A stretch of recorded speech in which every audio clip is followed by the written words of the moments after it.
Ooh, ooh. Hey there, hey there, hi there. Whew. Mm. How's everybody? Hey, hey, hey. I'm here. Running late this evening, but I made it. I made it. I didn't think I was gonna make it, but here I am. I made it. Mm. How's everybody this Memorial Day? Happy Memorial Day. Um, that's kind of weird to say. Hope you guys had a good holiday. Um, hey, GT Junior, how are you? How's it going? Hey, Darth X, how are you? Yeah, I made it. I was running a bit late, but I was determined to make it today. Just determined to be here. Um, hope you guys had a great day. Um, my face is leaking a little bit. Allergies. But all is well, all is well. It's that time of the year, spring. There's a lot of pollen out. I was out.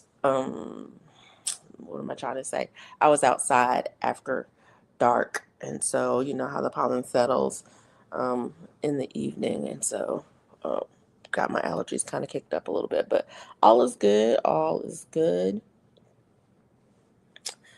All is good. What'd you guys do for the holiday? Did you do anything special? Is Memorial Day one of those days that you do something, um, family events or something like that? Or do you cook? My husband cooks. He cooks on the grill way too much food. What is it? That's what I want to know. Well, I'll ask later. But yeah, I have questions to ask later about um, cooking. Yeah. So what are you guys up to? We got rain today. Line of thunderstorms came in about, ooh, I want to say it was about 8:30, 9 o'clock tonight. It might have been a little bit earlier, 7:38. Might have been a little bit earlier. Oh, sorry guys, my face is leaking. Um, but so we did get some rain. And I was happy for it. We got a little bit last night, got a little bit today. Got a little bit of wind last night. A few things got um, shifted around in the yard. I had to go and chase some things down, get them back where they belong. But I was glad for the rain because I did not water yesterday, and I did not water. Wait a minute, did I water yesterday? Let me get myself together. I watered the containers on the patio yesterday, but I didn't water the rest um, um, of the garden stuff. None of the other stuff, and so I was glad for the rain. But I don't know that we got enough, so I'll probably have to get out there and water in the morning. I'm looking for my hydroponic outside stuff in this shed. I'm not organized. Yeah, no holiday here in Canada. I hope everyone had a great Memorial Day. Yeah, it's funny. I was looking up Memorial Day today, and I was looking it up to to see some of the history of Memorial Day, because I was remembering when I lived in up in the mountains of North Carolina. They had what they call Decoration Day, and I'm from originally from North Carolina, but I'm from the coast. I'm not from the Appalachian Mountains, but I'm from the coastal plain. And we didn't really have Decoration Day that I know of. And so I was like, "What is this Decoration Day thing?" And anyways, it's an interesting um, thing. Seems like Memorial Day kind of came out of, not really, but kind of came out of a Decoration Day tradition in certain parts of the country, or they kind of timed at the same time as Decoration Day. But Decoration Day is an older um, holiday. an older celebration than that. So yeah. This is no holiday here in Canada. Got some new containers for hydroponic, but I want to bring out the old ones too. Yeah. I ordered some more sponges for my hydroponics, but they haven't come yet. Because I want to get some more stuff started in the house. I've got 3 units going. I've got 1 unit in there that's not going. I want to get it started back going again. And I was thinking about getting another unit, but I missed getting it. I put it in my cart, but then by the time I got ready to hit purchase, it was out of stock again. So I'll be watching it when it comes back in stock. I'll get it. I didn't cook today. I just made a big boy salad for my wife and I. Okay. Yeah, I didn't. Did I cook today?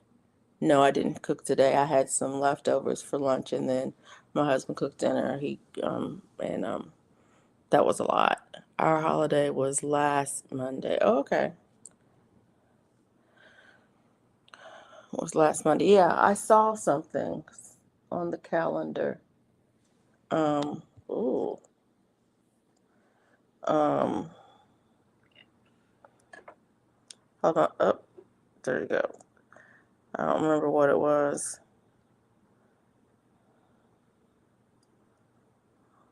Well, not this calendar. I have too many calendars. I don't remember which one I was looking at. Maybe it was this one.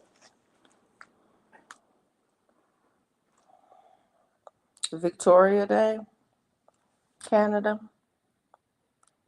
on the 19th. Yeah. Oh, today is new moon. Darn. I have to plant something tomorrow. Ah. Anyways, speaking of planting something, my neighbor, she's the sweetest person. Um, I have got I know I live on a cul-de-sac. I think there's 8 houses altogether. One, two, three, four, five, six, seven, eight. Yeah, there's 8 houses altogether on the cul-de-sac. And there were one, two, three, four, five, six, seven, 8 boys that lived on this cul-de-sac that were all within like a 5-year age range. So the all the boys they grew up together, and um, so we know that we pretty much know each other. They all went to the same schools. They all played sports together, and then they played in the neighborhood together. And so there was always a pickup game of baseball, basketball, football, whatever, tag, bicycle riding. There's always something going on in our neighborhood. But anyways, my neighbor next to me gave me some seeds. Y'all see these? These are pink eye purple hull. Um, but she found them at the feed lot. I think it's the name. I think the name of the store is the feed lot. I don't know. Y'all know what I'm talking about though. When I was growing up down in the South, oh hey Cassandra, South Fulton, how you doing? When I was growing up in the South, there was a store that had the little Purina um, symbol on it. You know the blocks on it, and we call it the feed and seed store is what we called it. But they had all the seeds in bulk. And she bought a bag.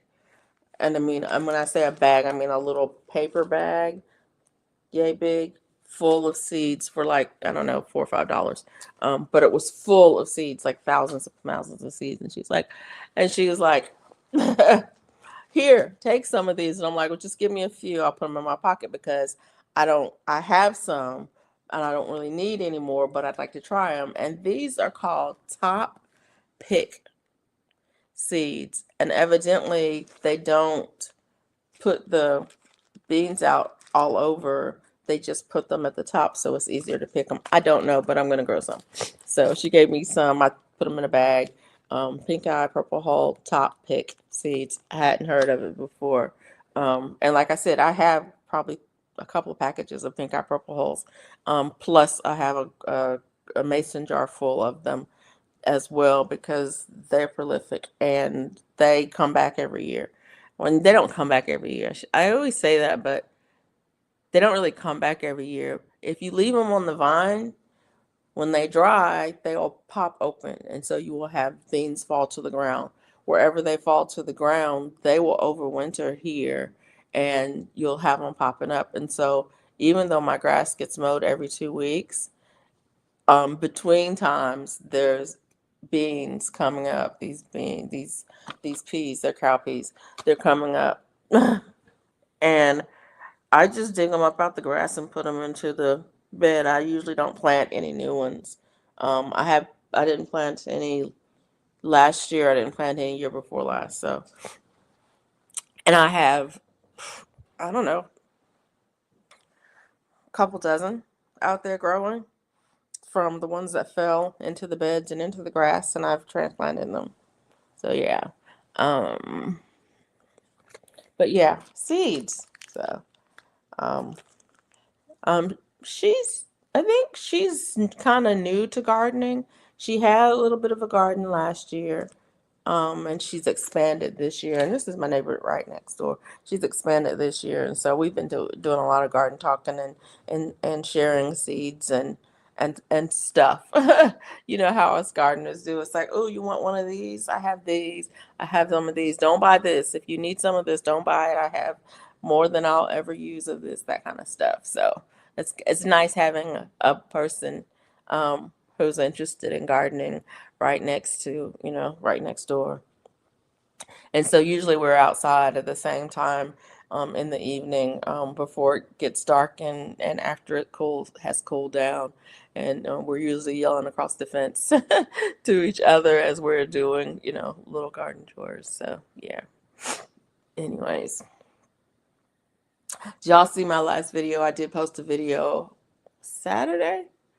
I don't know when it was. I think it was Saturday. I almost missed it. It was a premiere. I almost missed my own premiere because I forgot about it. Did you see my aphids on my apple tree? Um, I actually ended up treating it with some diatomaceous earth, and that seemed to have at least reduced them quite a bit. I'm not sure. I'm not going to say they're all gone, but it did reduce them quite a bit. And I know we had talked about it on here before.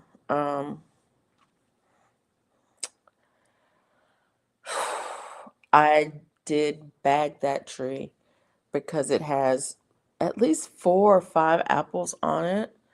Um, and the squirrels have been tearing up my peaches and plums. And so I said, look, I'm going to go ahead and bag this one so maybe I'll get some fruit off of this tree. Um, and I bagged a couple limbs on the peach tree as well. So maybe I'll get, I don't know, some some fruit off of that. But that peach tree is huge. I definitely need to prune it. Um, yeah, that part. I'll get to it, I guess. I don't know. I have a thing about pruning trees. I know it's something that you should do, but it's not something that I want to do necessarily. But anyways, but yeah,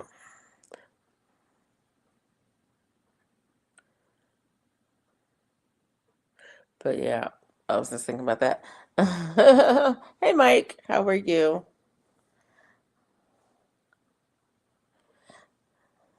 GT is trying to find stuff in his shed.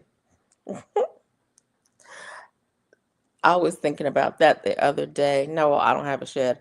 I have an attic and I have a garage.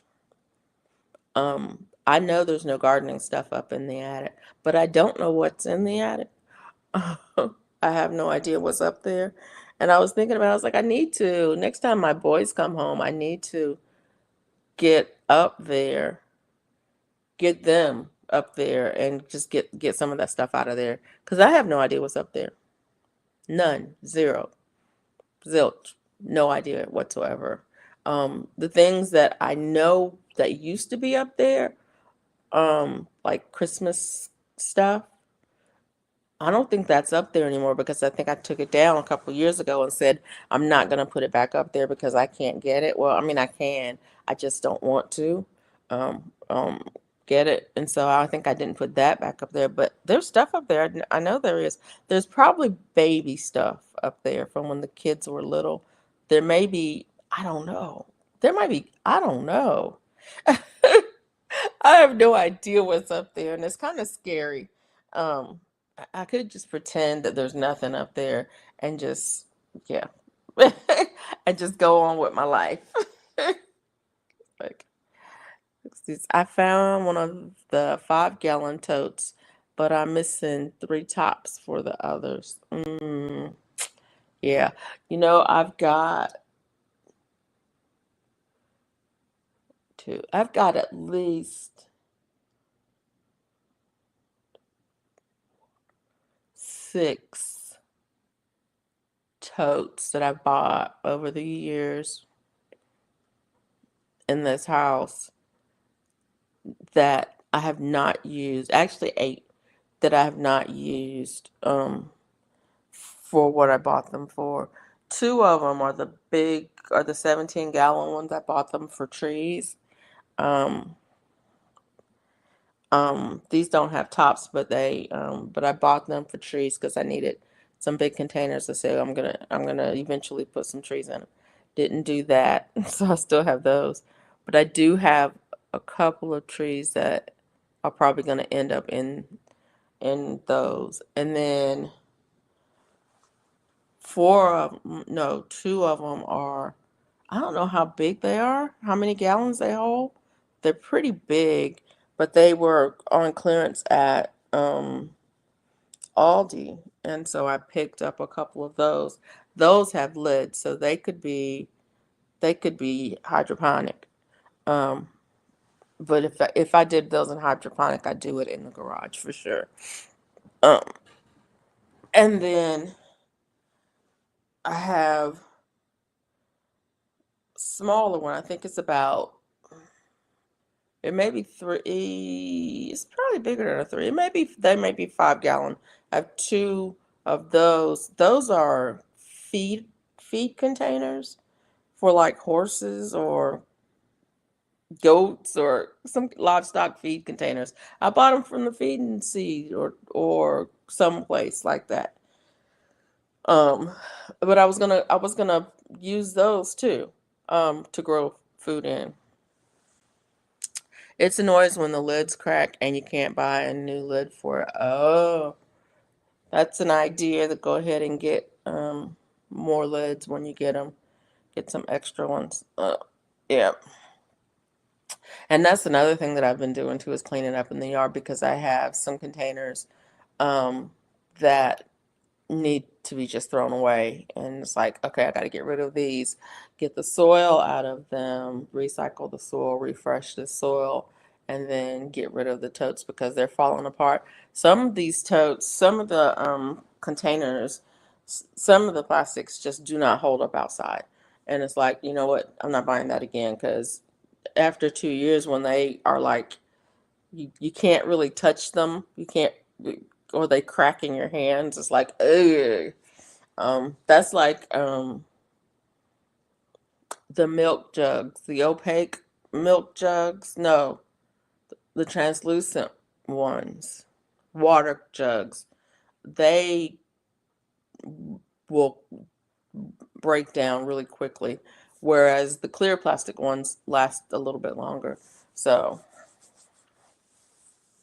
and I don't know what the numbers are on them. I guess I should look at it on them and write down which numbers break down the quickest in the yard. I haven't used, I used the jugs last year for winter sowing, but I didn't do winter sowing this year. Should have. Mm, because if I'd done winter sowing, then I might would have some tomatoes, but I don't. That's not exactly true, but yeah. The only tomatoes that I have are cuttings from my hydroponics. So, yeah, that part. Okay. There's a new button on top of my screen. Looks like StreamYard is doing something new, but I'm not gonna try it because let me see what it says. Let me see what it is. Okay, if this does something stupid, we'll see. Nope. Oh, yep. It's only available if you pay. I figured that. So, yeah.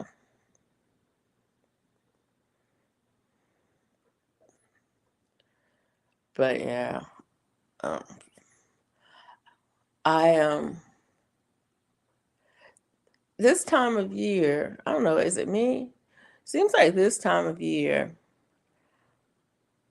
is when I go, oh man, I should have planted some. And then I think of the things that I haven't planted yet. And then I go, no,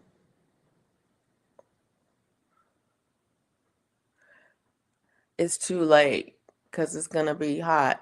And who was it? I think it was Nicole Smith was saying that she needed to get out and get some work done because this is going to be the last day before it's gonna be stinking hot.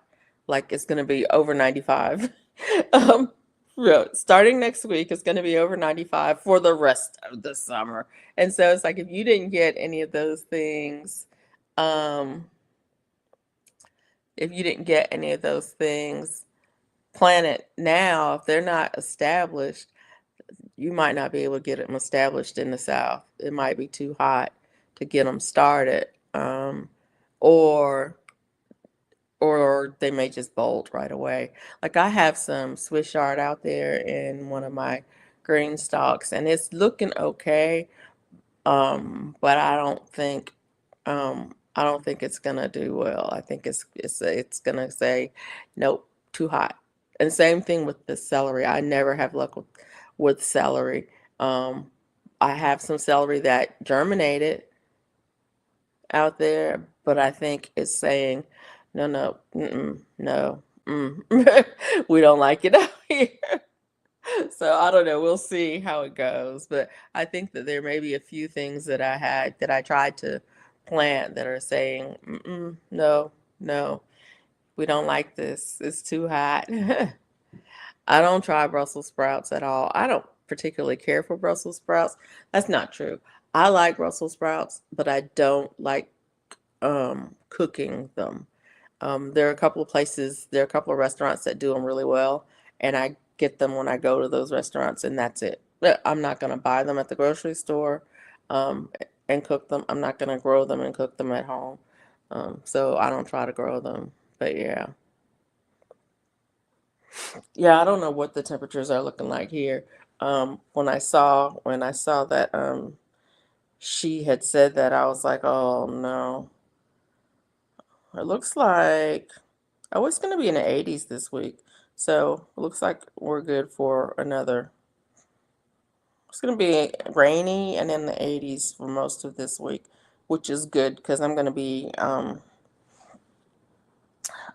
be able to water this week. So the rain is going to be good. I'm going to be in and out. Got a lot going on this week, and I know I'm not going to I'm not going to be able to water every day like I normally do. So I'm glad for the rain. Weather for Anchorage. Um, Conditions are cloudy with a temperature of 52 degrees Fahrenheit. The wind is blowing from the north-northeast at 8 miles per hour, and the current humidity is 64%. I don't know if I think it's still raining. Um, the line of thunderstorms has passed, but I think we're still getting some scattered showers. At least I think. um, the wind or something knocked over one of my buckets. I have several buckets outside that I catch rainwater in. It only lasts like It really only lasts like 3 days.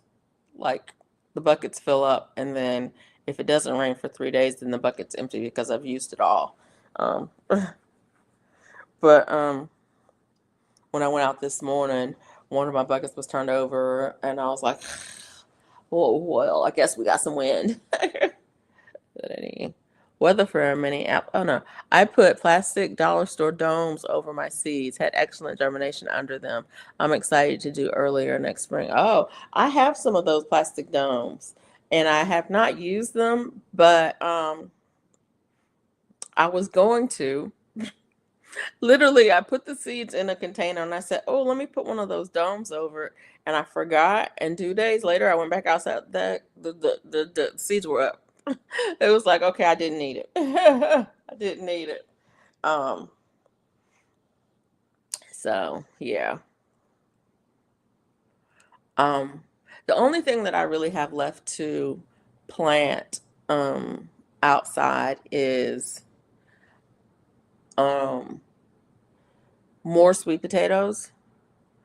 I might put in some white potatoes, well, red potatoes, um, and squash. And I've been waiting on my squash. I'm gonna just wait a little bit longer on the squash.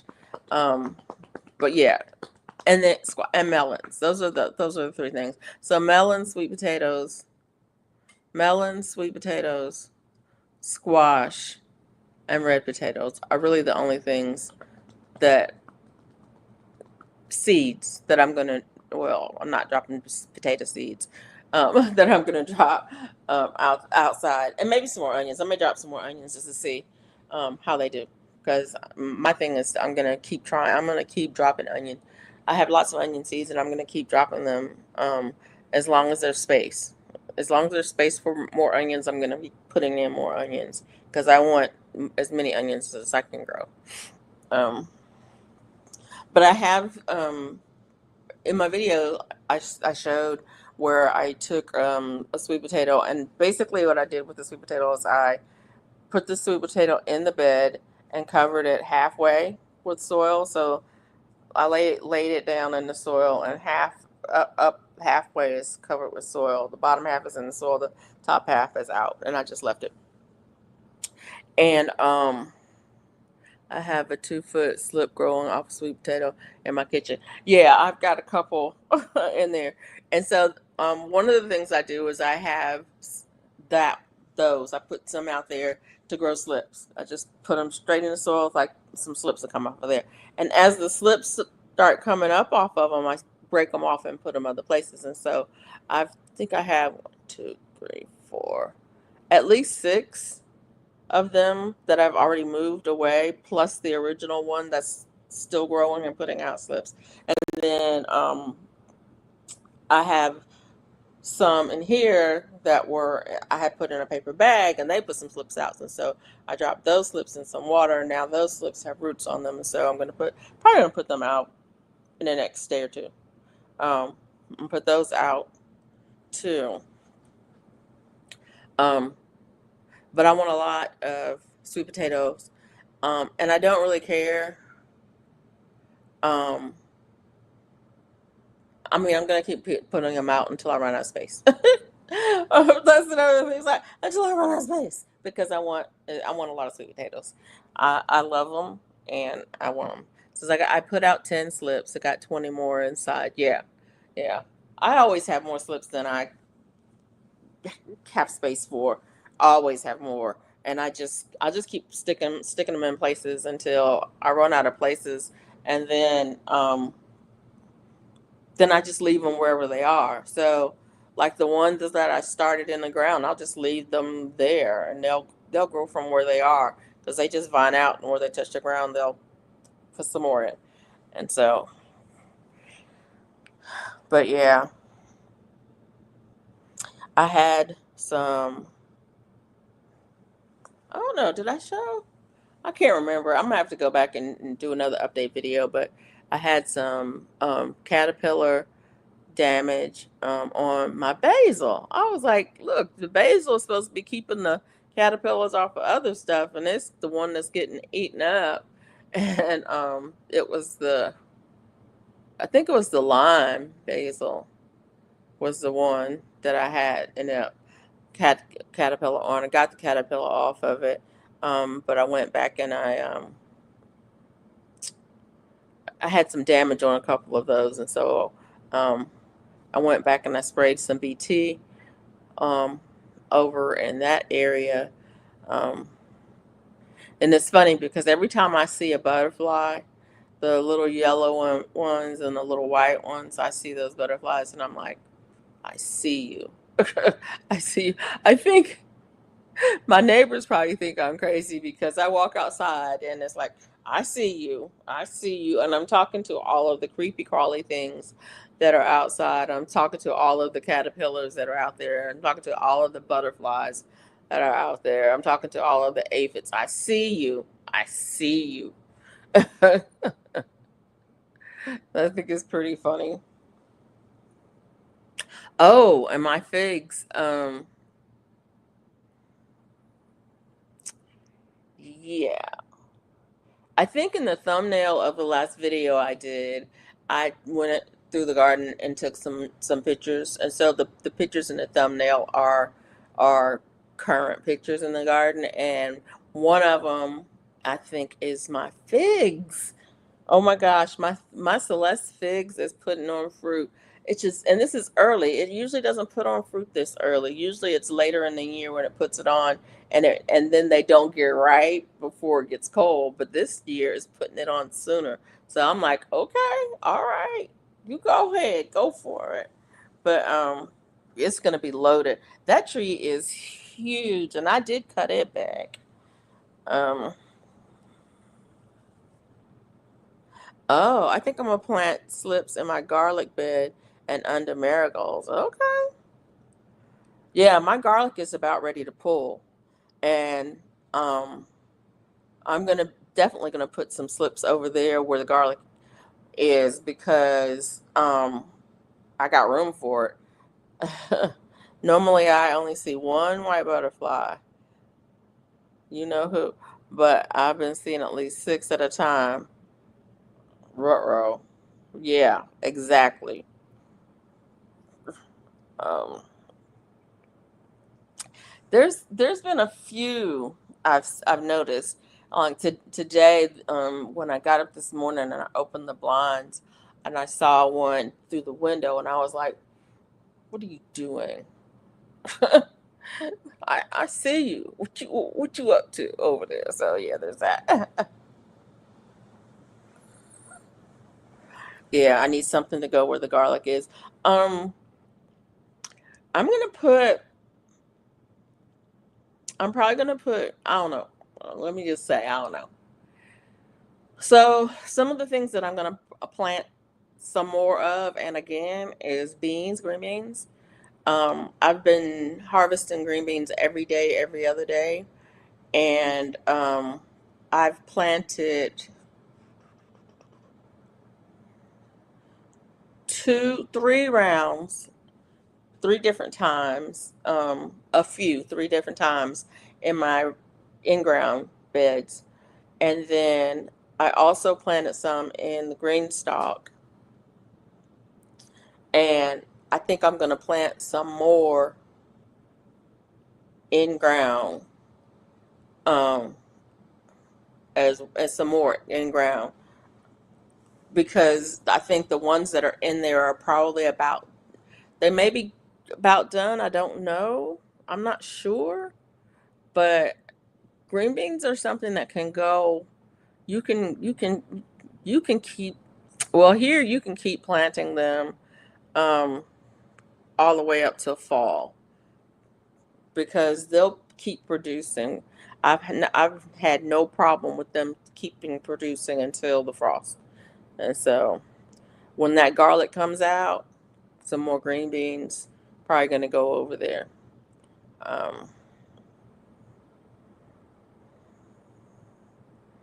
yeah, and I'm kind of running out of space, so I'm trying to think about where am I going to put this? Where am I going to put that? I had some. I don't think they're over here. Oh. I don't think they're over here. I think I put them away. I had some melon seeds, some Korea melon seeds. I had Korea melon, and I saved the seeds from it. And I had some of those, and I planted those in a container. And I put way too many in the container. I was like, well, I can once they come up, I can transplant them into other places. And so I got to find a place for those. Yeah. Well, Darthex last year, one of the tomatoes that I have growing out there is a grocery store tomato, and that's one that I planted last year. And literally, I just it's in a bucket. It's in a mop like a little Dollar Tree bucket. I just put the bucket in the garage, and then I put it back outside.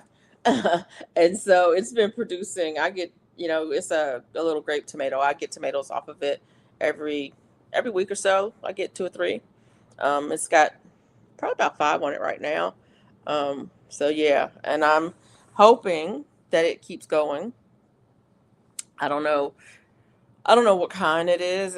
It's the one that they call the sugar bomb, and I like it a lot. So there's that.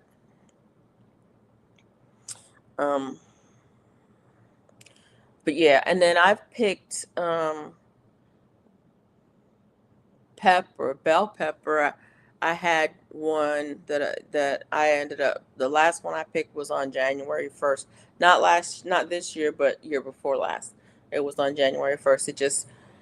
It was in one of those containers that got drug into the house when the weather got cold. I just drug it in the house, and it kept not in the house, but in the garage, and it kept on producing. And the last one came off of that one um, in January. So yeah, they'll keep going if you can get them good. If you can get them established and you can keep and they can you can make it through the heat.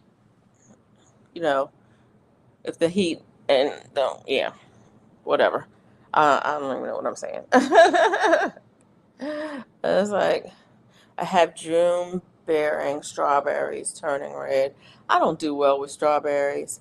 I think for me, strawberries are a waste of time and space um, because I hardly ever get um, the fruit. There's strawberries out there. They have flowers on them. They have berries on them. Um, the berries are pretty. Um, they're not turning yet. The one did turn, and something ate half of it. It wasn't me. Something got it before I did. And so, yeah, I'm going to have to either find something to cover them um, or, I don't know, put them someplace. I don't know what to do with them. I just don't do well with strawberries. And it's one of those things that I'm pretty much giving up on. I mean, I have strawberries out there, so I'm going to keep, I'm going to keep them, but I'm not losing any sleep over it. For real, for real. And if the only thing out there that needs water is strawberries, I might not go out there to water. It's like, it'll rain again because that part. Put a basket over them. Yeah, I could do that. I've got baskets. I do. I made a cage for my ground cherry bed. Okay. I didn't plant any ground cherries this year. I guess I still could. I wanted to. But I got a late start on the ones I planted last year, and they produced, but they didn't ripen before the frost came. And so it was full of ground cherries, but they were all green when the frost came. And so I need to get an earlier start on them. And it was the variety, though. I think it was the variety. And I have ground cherry. Um, I'm gonna put some in the hydroponic and see how they do inside. Um, but yeah, I think I'll do that. I need a drink, y'all. I don't have any water in front of me, which is unusual for me.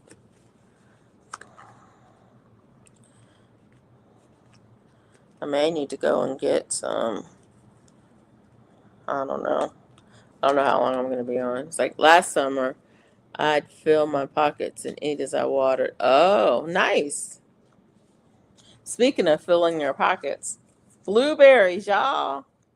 I got blueberries. I picked about, I don't know, about 7 or 8 today. Blueberries. The birds had been getting them, but I finally got the the covers, and so I got the covers over the blueberries. And today I went out and it's like, oh, there's ripe blueberries, and so that was nice. I got a good handful of them, and there's more. There's plenty. That my plant is loaded, so I'm excited for that. Y'all, I can't remember what I have shown in videos and not. I think I did show the blueberry that was covered in the bags I got. And those bags worked out pretty well. I don't even remember what size they were. Um Let me see if I can find. Nope. Nope, nope, nope. Don't see it. I don't remember what size they were. But they those bags worked out pretty well. I think they're like 4 by 6 feet. 4 feet wide by 6 feet. They're big.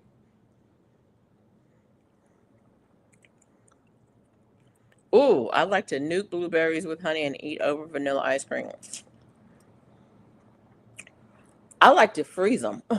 In fact, I have a friend who has a lot, like a big patch, and I need to go to his house and get some blueberries, because he usually has a freezer full. But I like to just freeze them and then just take um, like a half a cup and eat them cold in the summertime when it's on a hot day. They are so refreshing. Just pop them in your mouth, cold, frozen, and let them cool you off. Mm-mm-mm.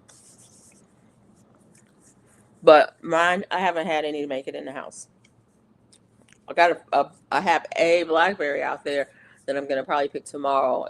If the birds don't get it before I get out there, I'm gonna get. I'm probably gonna pick it tomorrow. But I like blueberries. My favorite. I'm gonna say my favorite. One of my favorite ways to eat blueberries is to make blueberry dumplings. They're so good. They are so good. Mm-mm-mm-mm. I also like lemon blueberry muffins or lemon blueberry bread. That's good too.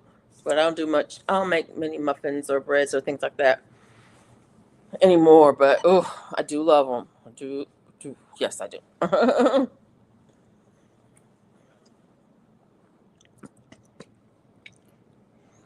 I don't think I've ever had blueberries with honey, which is kind of funny because I always have honey in the house. I've always had plenty of honey in the house. Mm. Lemon blueberry bars. I need a recipe, Mike. Mm, mm, mm. Lemon blueberry. That sounds yummy.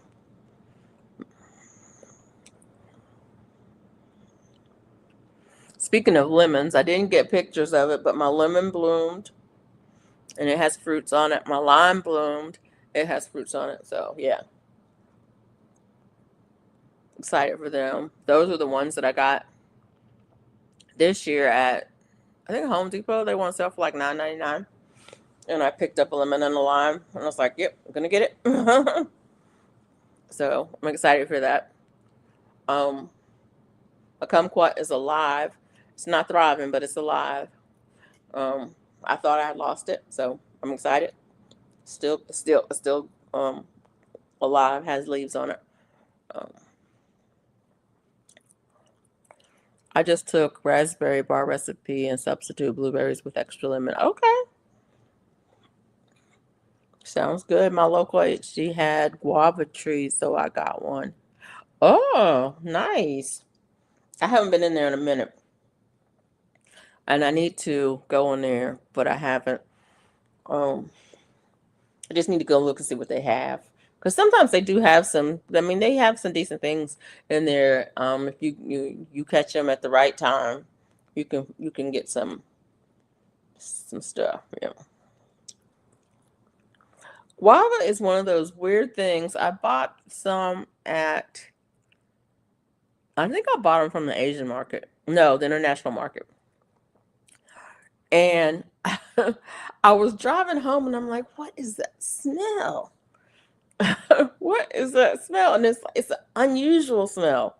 It's not, I mean, it's not bad. It's just unusual. What is that smell? And I was like, I couldn't figure out what it was, but I had, I bought other things and it's like something in there has a strong smell to it. What was it? It was the guava. Finally figured out it was the guava. And then it's like, it's not that I don't like it, but the smell is unusual to me. And it's like, oh, I don't know if I can eat this. I ate them. Don't get me wrong. I did eat them. But that was a couple of years ago. And then I wish I had saved the seeds, but I didn't. So,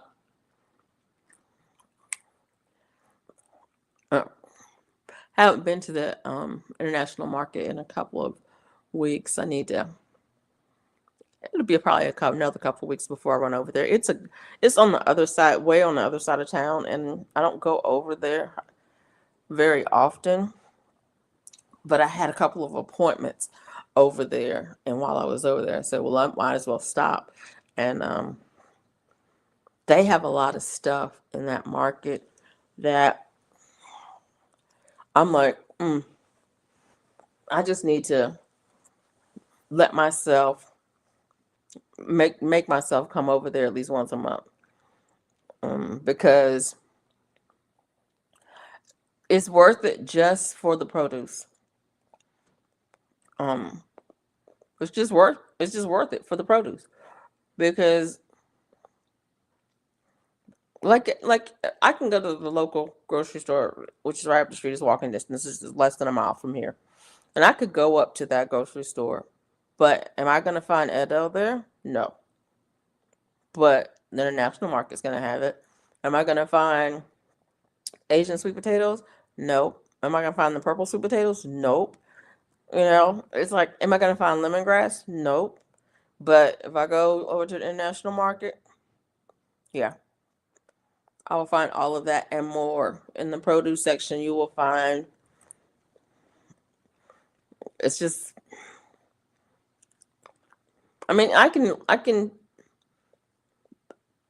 yeah, there'll be 3 or 4 different varieties of bananas in there.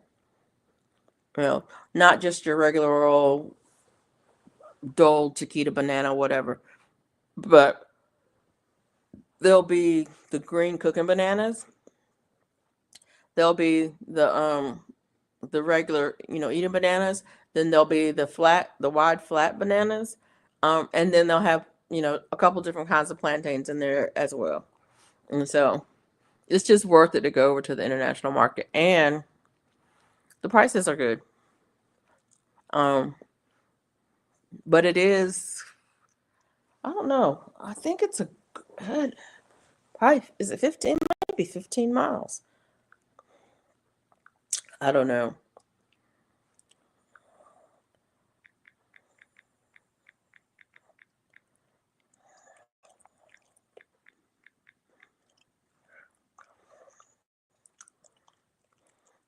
It's, how many miles is it? It doesn't say. It's 13, 15. It's about 15 miles. Yeah. So, I mean,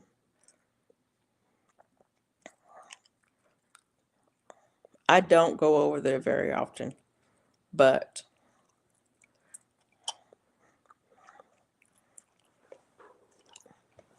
it is there.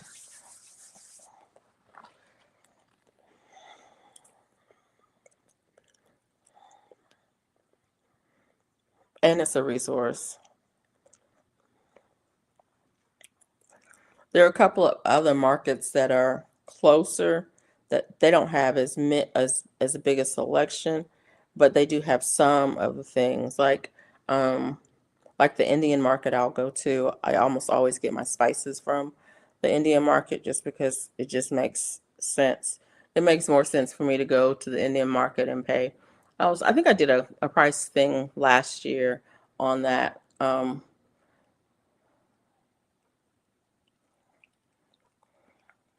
I think the bags are 7-ounce bags. for like $4.99. And for the same thing that you would pay if you go to the grocery store, you would get less than an ounce for like $7 or $6. Um, unless they're on sale. Now that sometimes Publix will have a buy one get one sale on those. When they have a buy one get one sale on the spices, then it's at least a little bit more reasonable. But otherwise, it just doesn't make any sense for me. I mean, unless it's just one that I can't get at the Indian market, to buy spices at the regular grocery store. And it's like, are you kidding me? Why would I buy it there when I can get, like a pound of it for the same price as I'm getting 2 ounces at the grocery store? That's ridiculous. And it's not like it doesn't keep, it keeps. So there's that. But anyway, I was gonna ask y'all about um what is it about cooking? I don't even know if that's not even the question I want to ask. And maybe I'm trying, maybe I should I don't know. Maybe I'll just make a comment. I have just noticed that oftentimes when people cook, especially when they cook on the grill, whether it's a barbecue or whether it's grilling or whatever, but when people are cooking outside on the grill for the holidays, why is it they cook so much food? And it's funny because when we moved in this house, so 25 years ago, when we moved in this house, we have um, a natural gas grill um, here, and we cooked on that grill.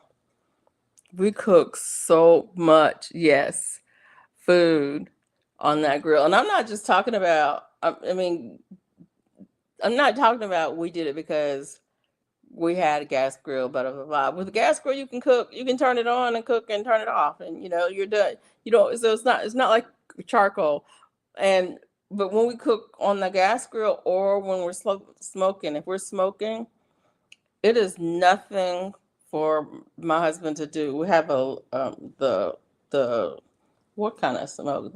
I don't even remember what brand it is, but we have one of those little round dome shaped smoking grill that has the two levels inside of it where you can have two two pans in there. Oh man, yeah, that part. We cooked so much food. My husband cooked today. He cooked, I don't know how many slabs of ribs, whatever. But what happens is he goes to Costco and he'll buy the meat. And you know how the meat comes to Costco. You don't get like a slab of ribs, you get like five in the pack. Whatever comes in the package. You don't get like one, you get two of whatever comes in the package. And he just starts some more coals, keep them going. And he was doing charcoal today, and he knew the rain was coming, and he set up the tent and everything because we knew he put the stakes in the tent because he knew the wind was going to come and the rain was going to come and all of that. And right. And it was like, oh, we got to go get some more coals hot, and go start some more coals, dump them in there, keep it going, keep that heat steady. It was like he literally cooked 2 days. 2 days. He cooked almost all day yesterday and almost all day today.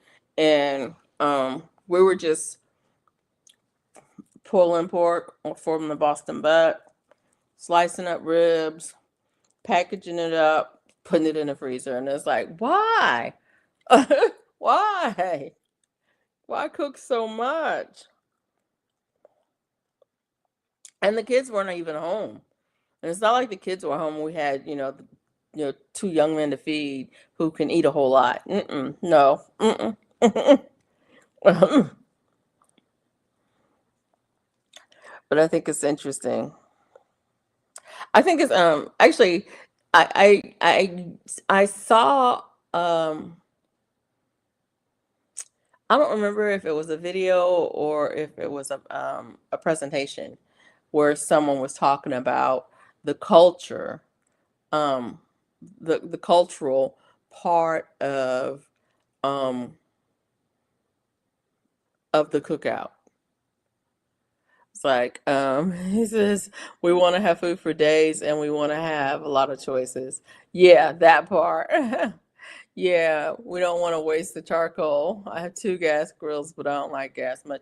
I love my gas grill, um, because I figured out by cooking so much over time, I figured out how to get the flavors that I want. I figured out, which wood to put in there, and how to put it in there to get the smokiness, the wood flavor that I want, and which burners to turn on and where to place the meat so you can have the indirect heat and all that. So yeah, Dorothy says I have no idea. What kind of guava trees did you get? I have no idea. It just says guava. If the fruit on it gets right, we'll know. I'll check tomorrow to see if it has any sticker on it. Name and variety. It might. Sometimes they have tags on them that has the variety on it. Sometimes they don't, but you can find out. I'm trying to remember. I bought a blueberry and I ended up looking it up. It was a Southern Living blueberry something or another, but I looked it up and I was able to find out that it was a rabbit eye something something blueberry because I wanted to buy some more blueberries elsewhere. Um, but I wanted them to be compatible, you know.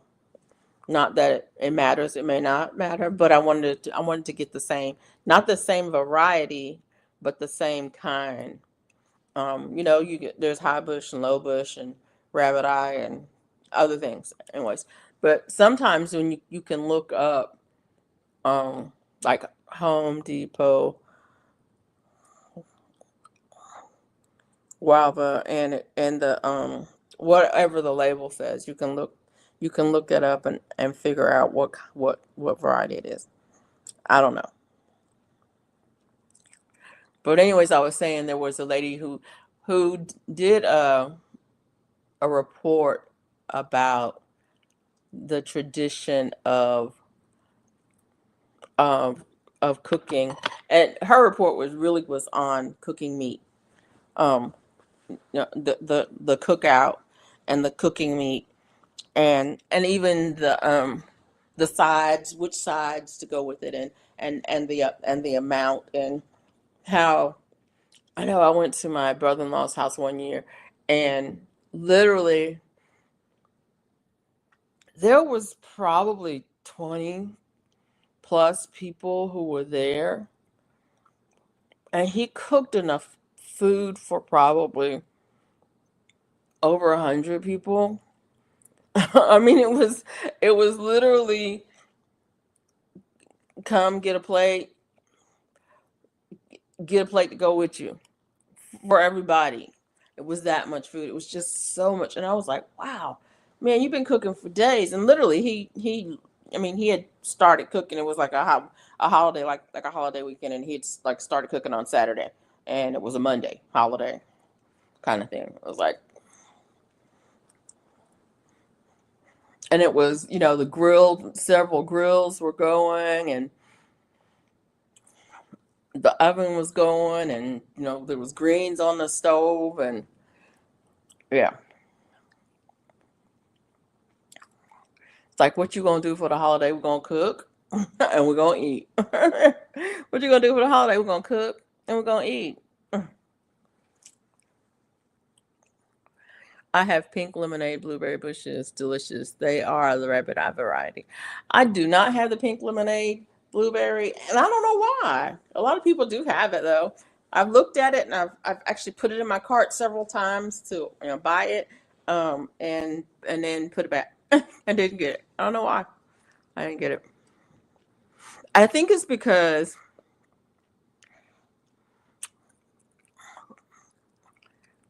I grew up in blueberry country. So when I was a teenager, we picked blueberries. We would go to the blueberry farm and we would pick blueberries. And they had what I call high bush blueberries. Like, I'm 5 foot tall, so the blueberries were as tall as I am.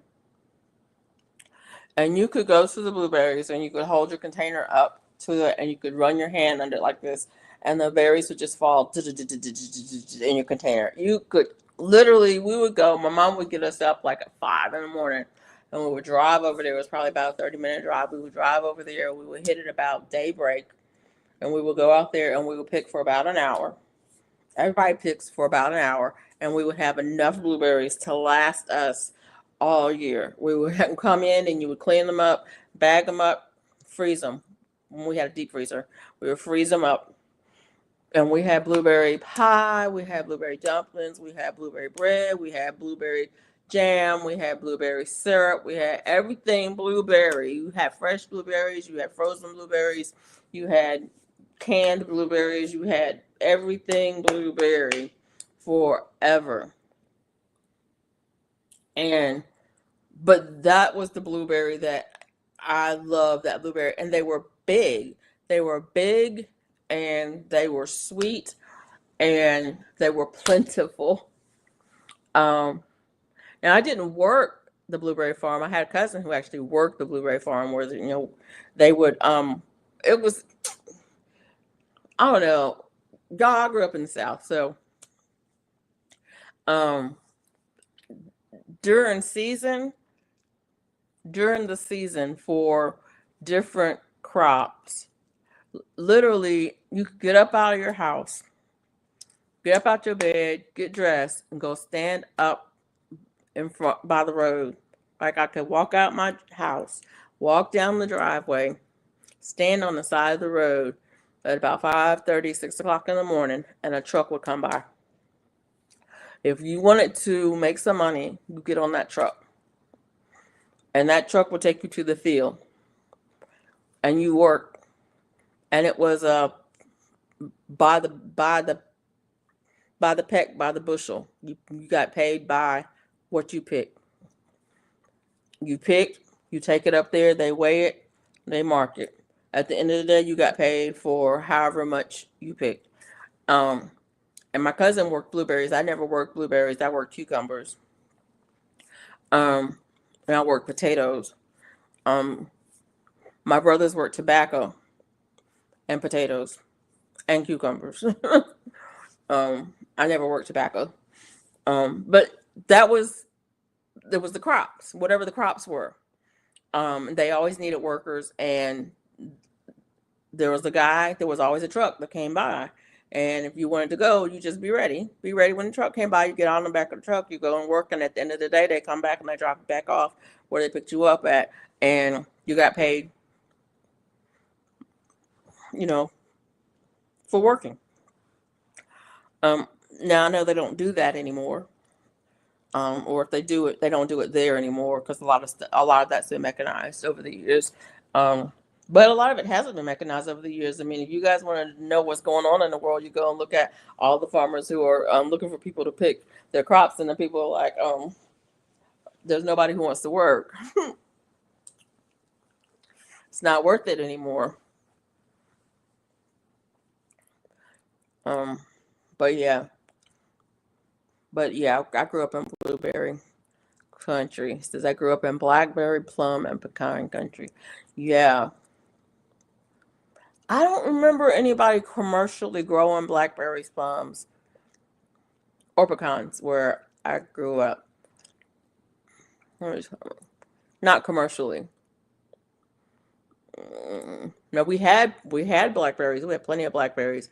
There were wild plums, and domestic plums. People had plum trees, and pecans. Everybody had pecans. But yeah, blackberries are like that here. A block away from me is a path that has 100-foot wall of blackberries. Wow. Yeah. So we have wild blackberries here. It's not easy picking. It's not easy picking. I have wild blackberries in my shrubbery around my house, front and backyard. I have wild blackberries. And it's funny because I was standing in the yard the other day, and I was saying to my husband, I was like, you know what? There's no ripe berries on here. And he was like, well, you picked them all the other day, and I was like, well, no, I picked the ones that were ripe the other day, but some of the other ones should have gotten ripe. It's like time for them to be some more. Um, but it's not easy picking because those thorns are wicked, are really wicked. We call blackberries brambles for a reason. They will tear you up. We had a good blackberry patch down the road from where I lived as when I grew up, and the kids would go pick there. And we get enough. You get enough for a cobbler, out of that patch. Yeah, easily. Blackberry, all of the blackberries. Yeah.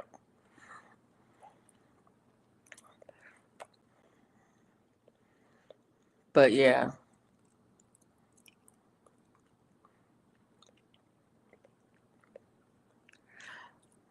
I guess that was a interesting time. If you wanted to work, if you wanted to work and you were, um,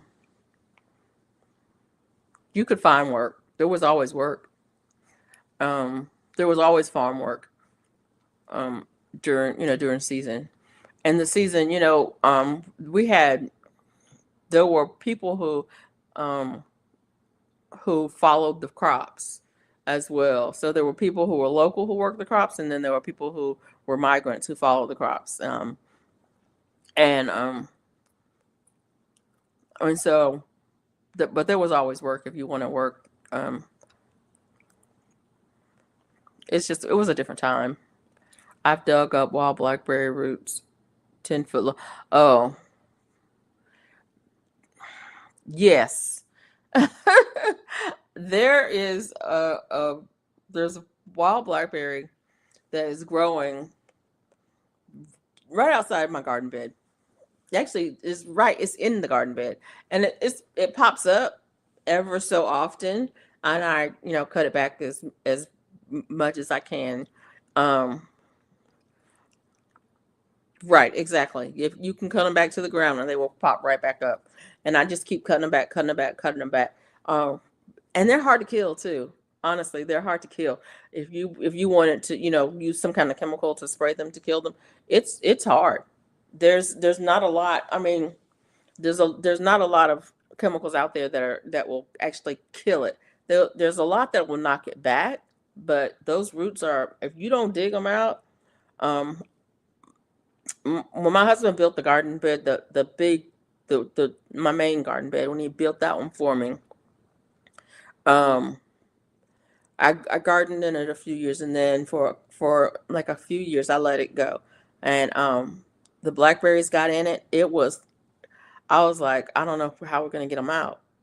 And literally it was digging with the I forget what that thing is called. It's called a Pulaski. I don't know if y'all know what a Pulaski is, but that's what we have. um but yeah, it was digging with the Pulaski to pull those roots out, get the roots out, because if you don't get the roots out, and it was, I mean, literally it was, okay, we're going to top kill it, then we're going to cut off all the brambles off the top, right? I'm going to get those out of the way.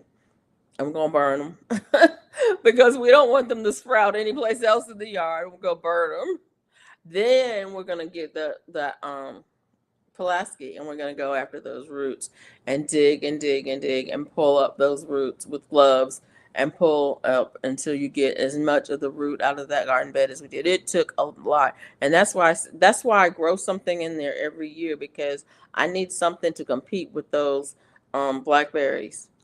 I need something to compete because I don't want it to take over that bed ever again. Because I don't want to have to go back to, you know, the whole, you know, oh, we're gonna top kill it, we're gonna cut it down, we're gonna burn that, then we're gonna dig up those roots. Yeah, that part. And I have them; they pop up everywhere. That's another thing too. I don't know. I guess the birds eat them and drop the seeds everywhere, but oof, they're everywhere. I have them. I have literally. I have containers, and I'll go. That's a blackberry. Get it out, because they'll just pop up everywhere. It's like get it out, get it out, get it out. There are certain vining plants here that if you have if you are not constantly cutting it, they're going to be there. The first thing you're going to see is morning glory. I have so much morning glory, it's ridiculous, and it's everywhere. And then blackberries is one of the next ones. Um, Virginia creeper and trumpet vine, um, or trumpet creeper or crossvine. They're similar, very similar. Yeah. But those they are crazy. And I tell you another one that's making me crazy, and this is my own fault that I have them. It's crepe myrtle.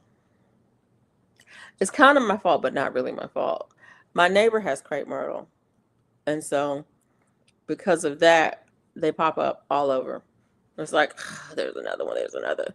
They're pretty, and I have some crepe myrtle too. Actually, have two on the east side of the house, but they pop up everywhere. And so like along the back where my rose is, there's a crepe myrtle right beside it. And I've cut it off, cut it off, cut it off. And it's like eventually I'm gonna probably dig up the rose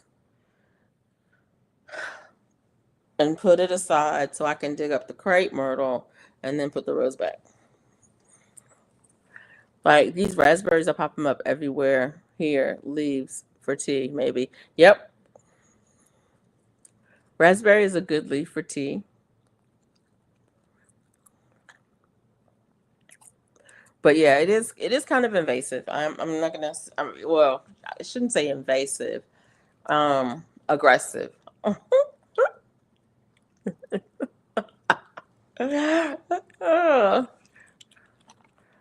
I laugh because it's invasive. But we'd rather not call it that, so we'll just call it aggressive. It's pretty funny.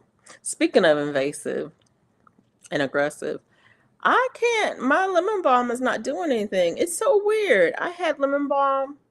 I had a container of lemon balm, and it did great for the longest. And then, boom, one year it got dry and it died. And I have not been able to get any to germinate since then. I don't know what I'm doing wrong, but I'm gonna keep trying because I really, really need some lemon balm. Actually, I might go to the store and see if I can find a start. But I've got plenty of seed. I don't know. Got plenty of seed. So yeah. I want to start making some tea blends. Um, but here's the thing with me. I don't know. I want to grow everything for my blends. I don't want to buy. I don't want to purchase the stuff for my tea blends. Um, but I want to make the blends. I want to make my own tea. And I may end up having to just go ahead and buy um, the components for the blends that I want to make. But I would love to be able to grow everything for my tea blends.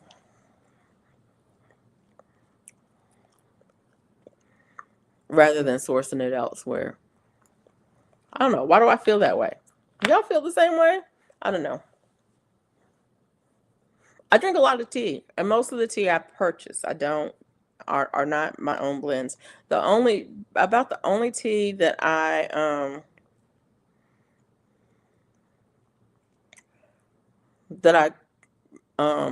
make that I grow my own is spearmint, peppermint, and thyme.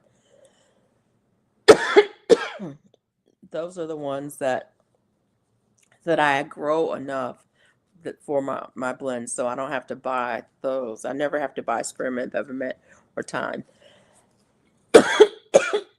Now I do have some. I have some pineapple mint and some orange thyme, and I have basil.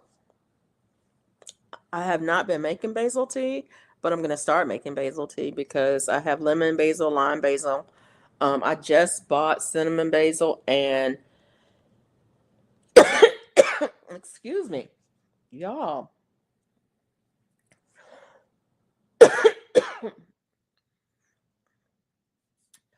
All right.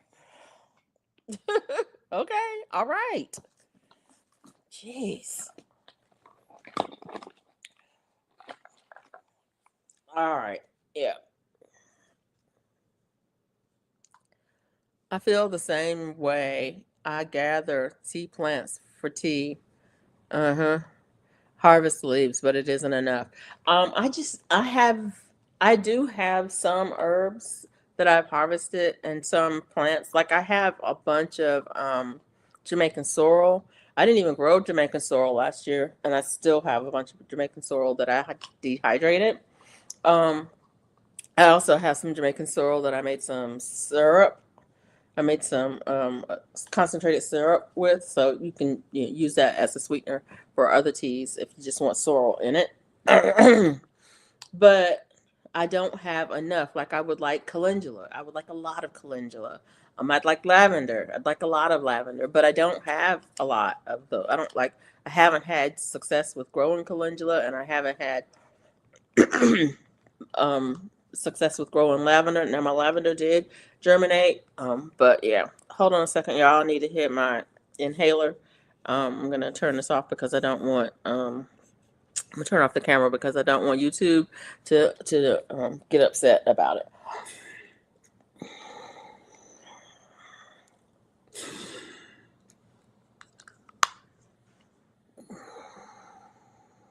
All right, all right. I told y'all allergies.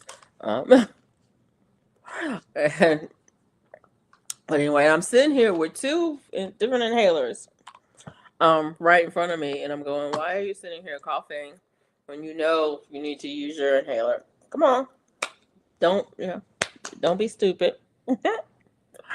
Don't be stupid.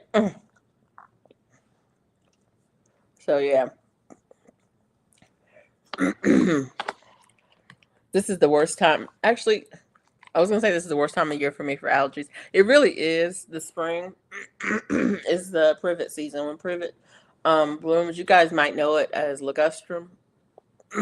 There's a it's a horticultural plant that a lot of people have in their yard.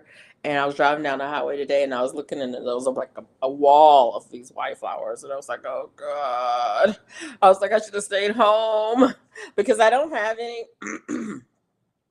I don't have any in my yard because there was some here because they use it as, like I said, they use it as a horticultural plant. They plant it in almost all the subdivisions, but I don't have any in my yard because I cut them down. When we moved here, I cut them down. I'm like, I don't like them. I'm cutting them down, and I keep they even though they come back, I keep them cut. I keep them cut. So there's not any right here in my yard, but they're in the subdivision, and then um, the house I was at has them in their yard, and I was like, ugh, look at them. They're white. They're solid white right now, and that's probably one of my worst allergies is that privet. So, um, so I knew I was gonna have problems today. Um, but it is what it is. But yeah, I was thinking about Gina versus Gina was talking about growing with a purpose and harvesting with a purpose and producing with a purpose this year. That's the way I am this year with herbs. I'm doing my best to grow more herbs this year. That's one of the reasons I got the green stalk because um, I wanted to do a lot of herbs, and those green stalks have a lot of pockets. The 6 tier one has 36 pockets. Okay, if I could do 36 pockets of just um, lavender, for example. Um, it's not that wouldn't be too much. That wouldn't be too much. So at least if I did if I did at least 6 pockets of lavender, then I would have enough lavender to at least for a start. And that's the thing. I don't know that I can grow enough for what I want to do. I think I'm gonna definitely have to source it someplace else. But I want to figure out which ones I can grow enough of. I think I can easily grow enough mint for the amount of mint I want to use, but I may not be able to because mint is in a lot of different blends. It's mint is has a lot of benefits, but it's also a nice flavor for some of the teas. Some of the teas have flavors that are not as as palatable, and mint makes it more palatable. So it's that way. But I'm trying to get on a what you call it, a schedule of harvesting um, with some of the with some of the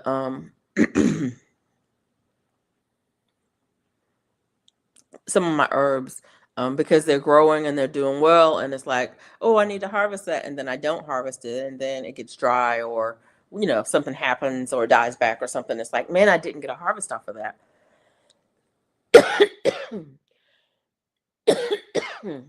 All right, y'all.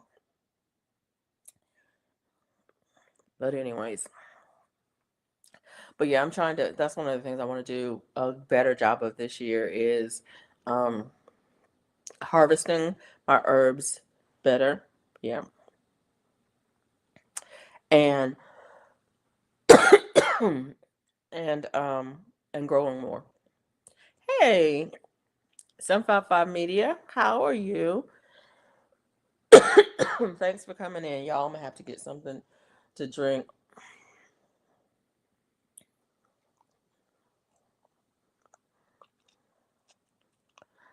Um, I don't know. We'll see. I think I'm gonna have to get something to drink. Let me walk over here and grab a cold drink. I'll be right back. I can walk and talk at the same time. But yeah, definitely growing with a purpose and harvesting and preserving.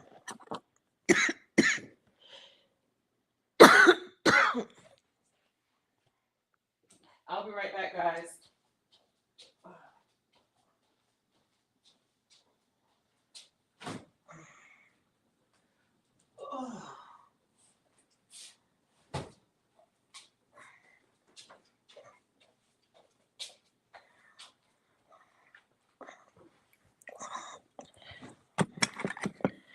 All right.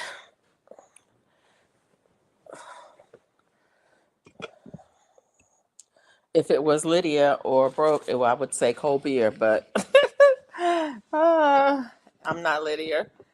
And I'm not Broke, so it's water. Yeah, well, it's just flavored water, blackberry. Flavored sparkling water.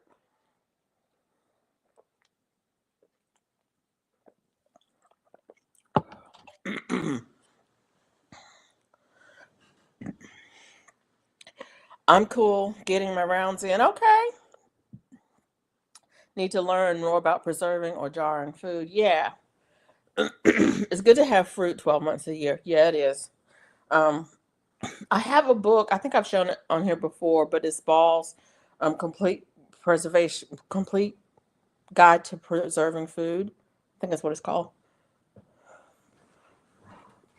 Let me see. It's not over here. I don't know where it is. Usually it's handy, right handy, but it's probably on the bookshelf. Um, but I do have a couple of books on preserving food. I have one on fermenting. I have a book on fermenting. I have a book on canning. And then I have the complete preserving food book. So it'll have things in it. One of the things, a lot of the herbs are real easy. You can just dry them. And you can dry them in a dehydrator, you can dry them in a paper bag, you can hang them to dry. I like to do mine in a paper bag because dust. It's real dusty here. And so I just put them in the bag.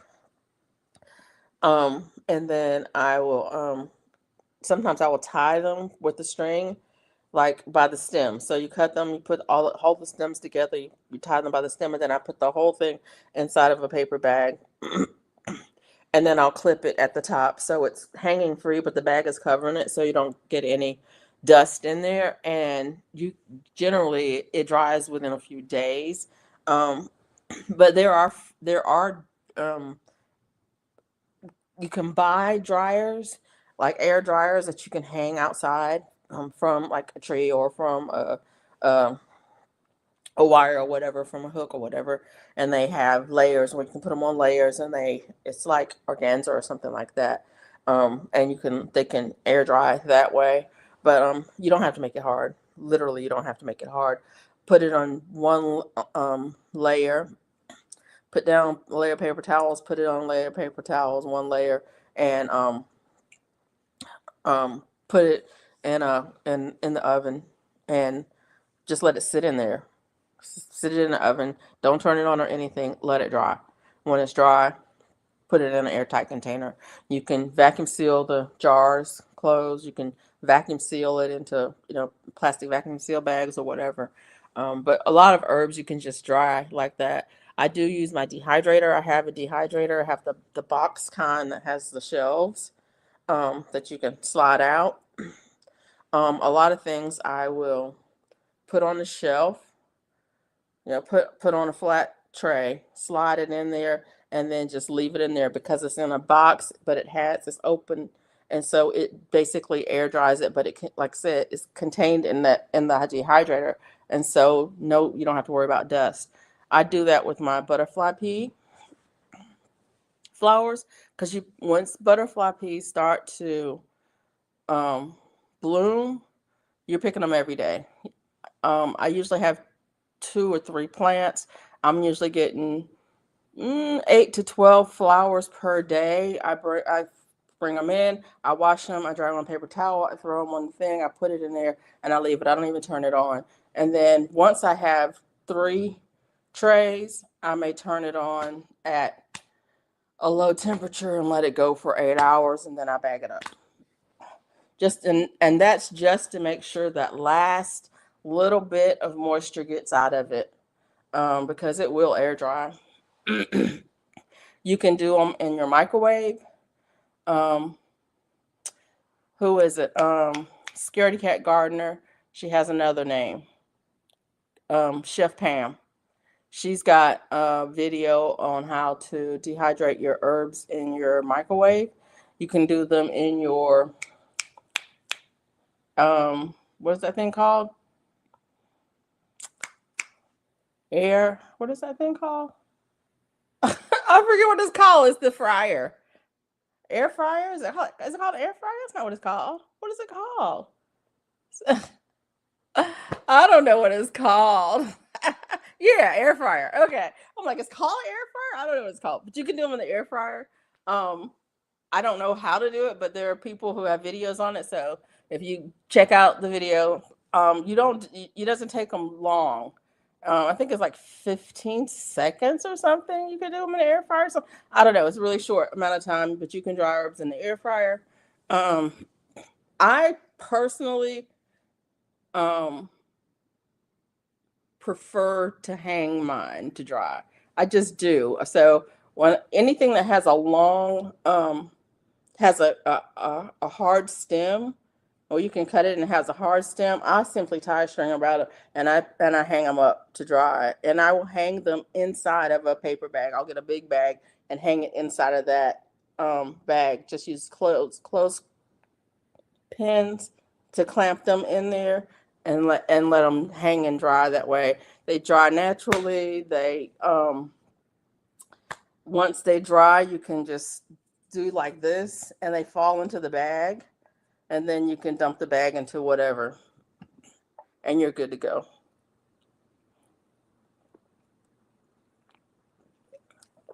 And a lot of herbs you don't even have to dry. You can use them fresh. Now, when I make my hair oil, I put the fresh herbs in a mason jar,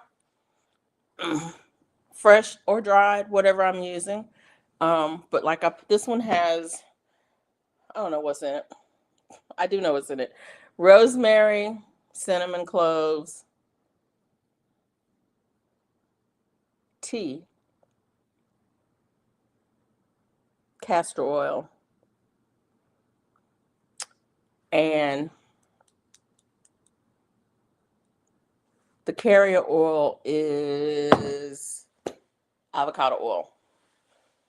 I put the herbs in the mason jar, cover it with the carrier oil, which was avocado oil, seal it, put it in a dark place for 30 days.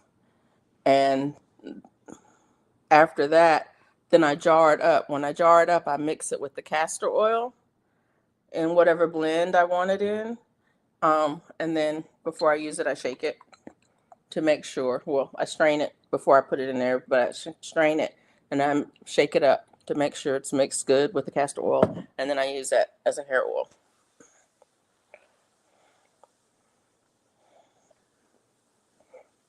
So yeah, but yeah, you can make oils from any of your herbs. Um, and the 30 days is a minimum. You put it in a carrier oil and you leave it for 30 days. Um, and I've made rosemary oil that way, and then I've also made orange oil that way. Um, I've made lemon oil. Just put it in a carrier oil. Put the lemon peel in there, just the peel, not the peel, not the peel, but not the pith.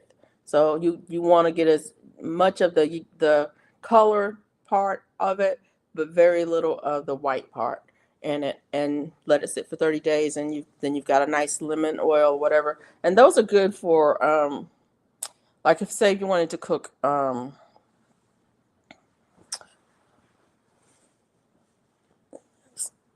like you wanted to drizzle some fish with some lemon oil in it. So it's some time of year when you don't have fresh lemons, but you've got lemon oil. There you go. But you can do all kinds of stuff in oil like that, and just let it sit for 30 days, and then you strain it out.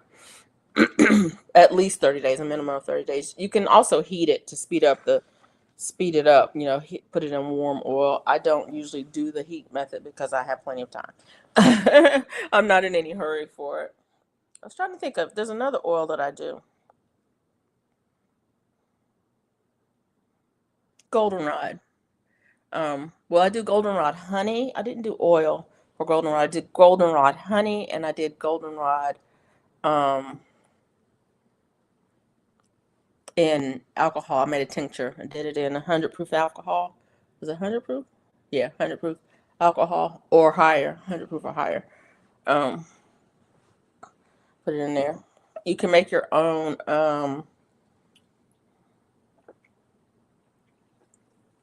with herbs. I made my own Florida water, which is it's funny. I make my own Florida water. It's like a spiritual cleanser, and I use it. I carry it. I'm looking forward to see if I have it. Um, I put it in a little spray bottle the one that is travel size that you can carry on a plane. So whenever I go to a place and I'm going to sleep there, I can spray it because I'm funny like that. So, but you use what you use what you need to use to make for whatever you do. But it also, because I put that in alcohol, it also serves as an antibacterial, like a yeah, what is that called? Sanitizer. I was like, what is it called? Sanitizer. You can use it for like a hand sanitizer. And so I mix it with I make the herbal mix in the alcohol and let it sit. And then I put it in the spray bottle and I mix it with a little bit of aloe so that it doesn't dry out my hands. And then I can use that as a sanitizer when I just don't, when I need it. If I don't. So I usually keep some of that on me. And you can make your own hand sanitizer. I think the Glamour Planner did a video on making your own hand sanitizer using your own herbs and using the right mix of things and stuff. So yeah, but that's what I want. I want to be able to make those things, and I want to have the ingredients. Now, some of the ingredients I know I'm not going to have because, excuse me, some of those ingredients just don't grow here. So I'm going to either have to purchase them um, or find a substitute for them. Um, but some of the things do exist here and you can use. Like, for example, I have pine tree in my backyard, so I can use that if I want to make my own cleanser that has a pine scent to it. And I can, I got pine needles. I can get sap from that. I can make, use that. I have cypress. I could use that. There's cedar that grows around here. I can get that. And so there's things you can get that but you don't have to necessarily purchase it. But you can source it. You can locally source it. You can locally forage it and get it, and then make those things for yourself. But there are just certain things that I want to be able to make. I want to be able to make my own teas. I make my own um, um, spray disinfectant cleanser. Just it's like a general purpose cleanser. Like when I spray my stovetop, I spray it down. I use that cleanser. Or I clean a window or mirror or whatever. I make that. I make my own of that. And so I want to be able to do that. I make my own shower steamers. I make my own toilet steamers or whatever. Fizzies or whatever. Um, those kinds of things. I want to be able to make those. I want to be able to grow as much of the ingredients as I can rather than purchasing them, and to source it myself. That's all. But that's kind of where I want to be. And I'm not, I'm not trying to do anything commercial. I'm not trying to sell it or anything like that. I just want to, for the things that I need around in my area, in my house, I want to be able to make a lot of those things on my own. And that's kind of where I am with my gardening, with my herbs. I want to have more. I want to grow more. It's like I want to grow more. I want more. I want more. Or at least I think I do. So at least I think I want more. But anyways, let me put in here. Mm, I haven't posted anything tonight.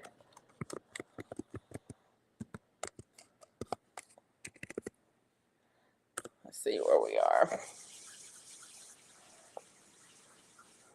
I made my own lemon floor cleaner. Exactly. That part. I got lemons from Jay last year. Juicing with Jay, y'all, y'all. I was like, I'm having this, I'm having this, I'm having this. I made this, I made that. I was like, I'm gonna use every drop of this lemon for something. And I did. Weather from Montgomery. Oh, conditions are fog with a temperature of 69 degrees Fahrenheit. Okay, that's interesting. The wind is blowing from the south-southeast at 4 miles per hour, and the current humidity is 95%. Yeah, showers. Make my own peppermint oil. Yeah, you can make any oil from almost any herb. You just put the container. I mean, you get your container. Usually use glass containers if you're dealing with oil, but you can use either fresh or dried herbs. Be careful, but um, and I say be careful. Be watch what you're doing and watch it and see what happens. You can use fresh or dried. You cover them with oil. Um, and then you just let it sit. But you can also use um, the dried herbs as well to do that. The problem with using the fresh herbs is there is a moisture, there is a water component in the fresh herbs, and sometimes you can get mold or things like that, or growing from the moisture in it. And so that's why I say be careful with it. But Google it, how to make peppermint oil. Google it. You will find recipes on there and they will tell you what the precautions are.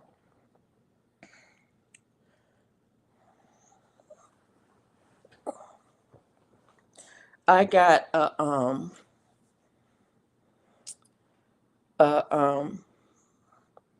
a headache oil a friend of mine made, and it's got peppermint in it, and it's so interesting. She packaged it in one of those little, vials that had the ball on it, and you can roll it on your temple. And I promise you, I had a headache the other day, and it was a sinus headache. But I promise you, I was like, oh my God, oh my God. And I was like, wait a minute, you got the headache oil. And I got that, and I rubbed a little bit on my temples, and I massaged it in, and I sat down, and I'm like for 15 minutes, and it was like, it really works. It really works. And I was like, it really works. It really works. I don't know what all is in it. I have no idea what all is in it, but I could smell the peppermint in it. And so, yeah. Does banana oil contain potassium? Okay. The question is, does bananas contain potassium? Um, I don't know. Mike, I don't know. You're gonna have to do some research and come back and tell us.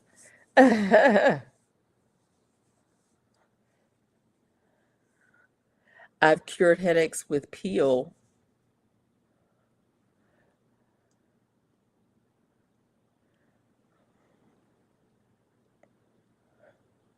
Yes, bananas contain potassium. That's what they say. But I've also heard that there are other things that contain way more potassium than bananas, and that bananas get all the credit. But yeah, is peppermint tea good for headaches? I don't, y'all, y'all are asking good questions. Is peppermint tea good for headaches? I don't know. I've never used peppermint tea for headaches. And like I said, I don't know what else is in that oil besides peppermint. I could smell the peppermint in it, but I'm not sure what else was in it. All I know is that, it, it worked. Now, whether or not my headache was going to go away in a few minutes anyway, I don't know, but I do know that I used it and it did go away. So there's that.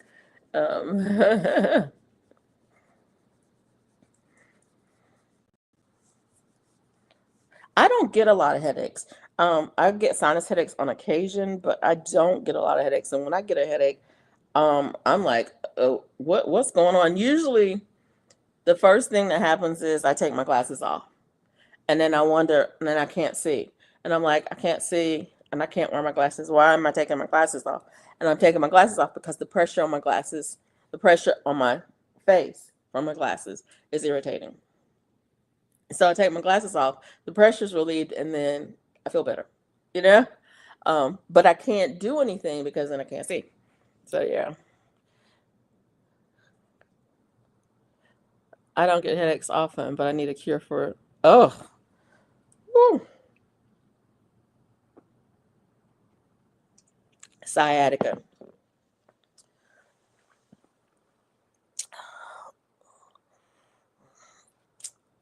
Um, I can't help y'all with that. Sorry. I wish I could help you with that.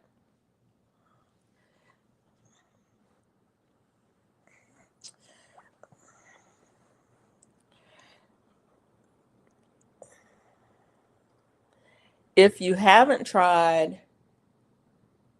massage or physical therapy, I would say consider it. I wouldn't say do it. I would say consider it and look into it. Yeah. Um, Mike says, I helped my wife's sciatica nerve pain with a concussion massager. Yes, I have. Let me see. I don't know if I can find it. I have this. It's uh, a dog toy. It had a squeaker, but I took the squeaker out. Um, when I was doing physical therapy, my my doctor told me to get these, and um there's certain ways to use them. I'm trying to. I don't know how to tell you how to do it, but you basically like. For me, it's hip pain, and so I stand next to the wall, and I put this ball where it hurts, and then I lean against the wall, and then I rub it like that, and it it's like the massager, but yeah, this thing it goes. If I go somewhere, it goes with me because tomorrow I might not be able to stand up. So yeah, that's why I say if you haven't tried massage or physical therapy and you can consider it. My massage therapist um, kept me working. I was a regular at the massage therapist um, when I was working because, but you need to know, somebody needs to tell you where to use it and where not to use it, because what you don't want to do is if you have bursitis, there's places that if you get it in the wrong places, you could actually aggravate what's going on if it's a bursitis versus a psoas or a sciatic thing. So yeah. But what happens is, and I can tell you a little bit about what she told me. What happens is that the let me put this down because I'm just playing with it. The the muscles in your core muscles are there's certain muscles in your body, your core muscles, that are supposed to keep your organs in place and to help keep you upright. Okay. Um, but sometimes those muscles get weak. And what happens if those muscles get weak, you have other muscles in your body that start to take over that function. But when they start to take over that function, they start to get tight like this. They get tight and they stay tight and they don't release. And that's when you start getting pain. So there's two things you need to do. One, you need to release those muscles. This is what this does. When you put the pressure on it, it actually helps those muscles to release, right? So you you're doing that, and it helps to release those muscles, right?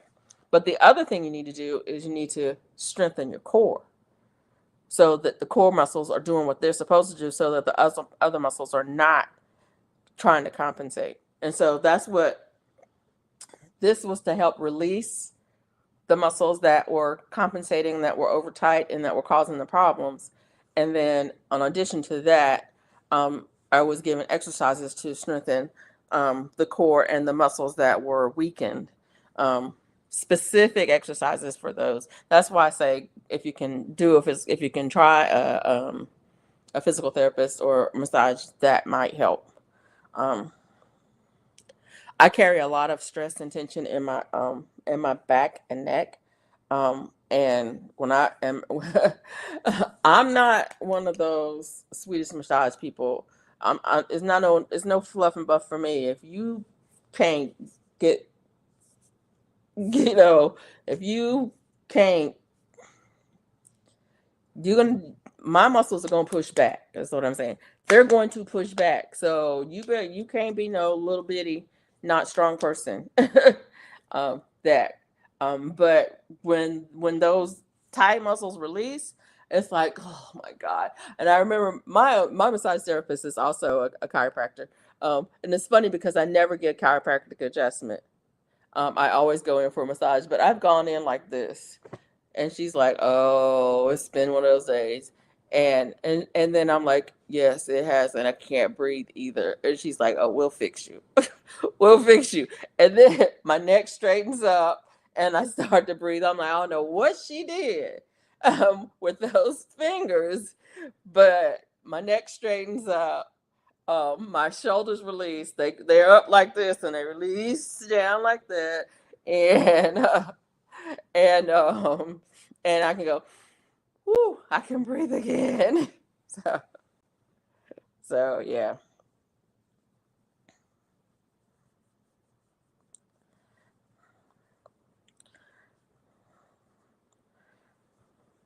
It's so funny when you live in a Montgomery's kind of I know it's the capital of Alabama and everything like that, but Montgomery's kind of a small town.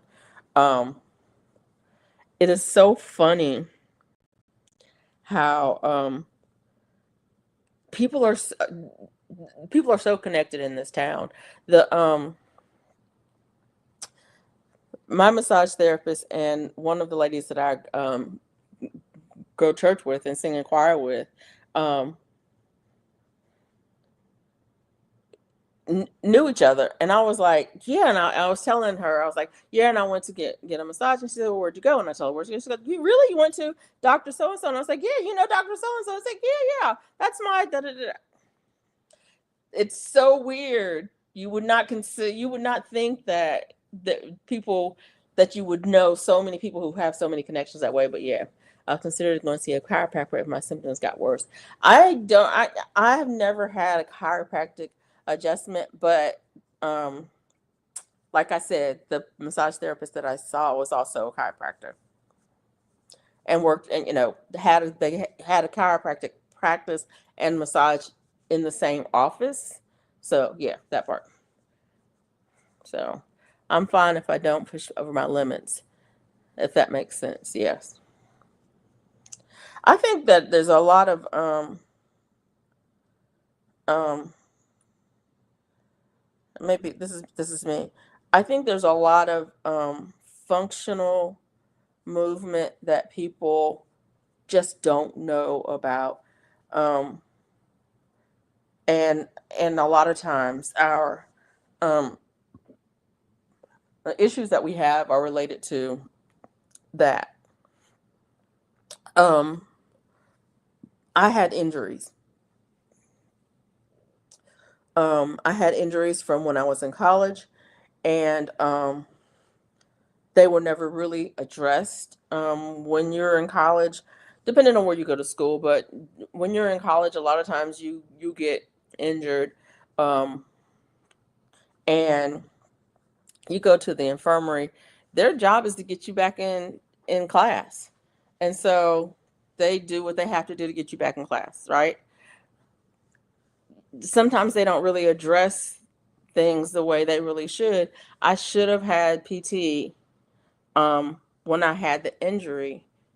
And if I had had PT at that point, I probably would not have had the problems that I have now, because my body wouldn't have tried to compensate for the weaknesses and in the way that it did, and in the way it compensated was, you know, is getting out of balance, is getting out of whack. And so now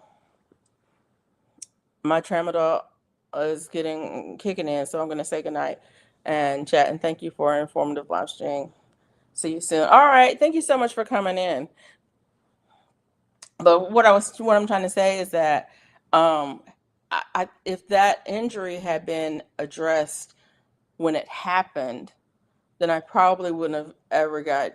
I'm not saying that I wouldn't have, but I'm saying I probably wouldn't have had the issues down the line that I had. That it just never was addressed, and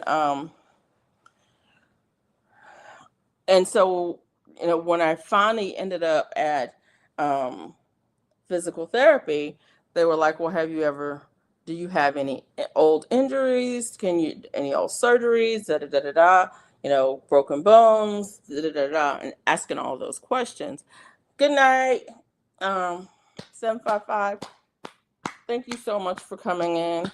And it's like, well, yeah, I hurt myself on my left side, da da da da, back when I was, young, and it's like, so that's probably what's going on. So this is what we're going to do. And once we started addressing that, which was, 30 years ago or longer. I mean, it's way longer than 30 years, but 40 years ago. Wow, I'm old. 40 years ago. It's like when your body has been doing something for 40 years wrong, you have a lot to address, and it takes a while to work out the kinks. You know what I'm saying? So, yeah. And that's the other thing too. I think we want an instant result. We want just add water, you know, or like I call it, just add ice. um, um, but yeah, we want just add ice. We don't want to do anything but add ice to it and have a nice, refreshing drink. But if the problem has been 40 years in the making, it's going to take a while to get things the way they're supposed to be. And what I have found is that I had to, I was having balance issues. Well, a lot of that has worked out because I have addressed some of those problems, working out um, um, some of those, the results of some of those old injuries. Anyways, y'all get what I'm trying to say. I'm not having much luck with uh, saying it. That's one of the things that I don't like about having to use my inhaler, but it kind of makes me a little bit jittery. Um, but I can breathe. So, right, you know what I'm saying? It's like, well, you got to take what you get. I might be a little bit jittery, but I can breathe. So there's that. And I'm not coughing. So there's that.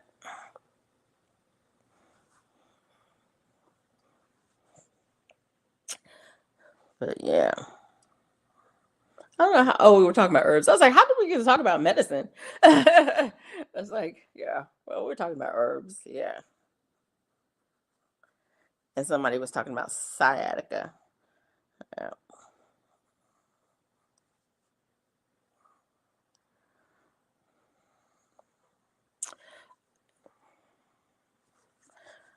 I think we can thank um,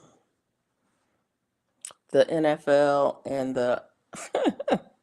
I'm not gonna say that. Let me hush. Because sometimes I'm silly. I was thinking that, but we can thank the U.S. Armed Forces, um, and professional sports for a lot of the advances that we have, um, when it comes to sports medicine and injury, um, recovery.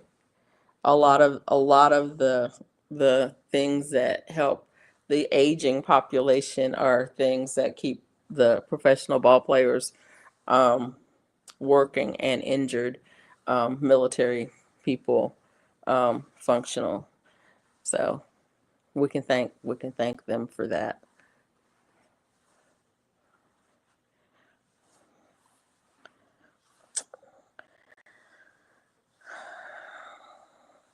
I think that's a good message for this Memorial Day.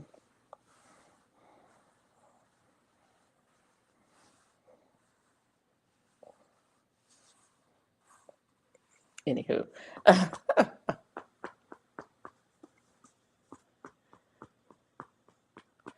breathe, because breathing is the first step to living.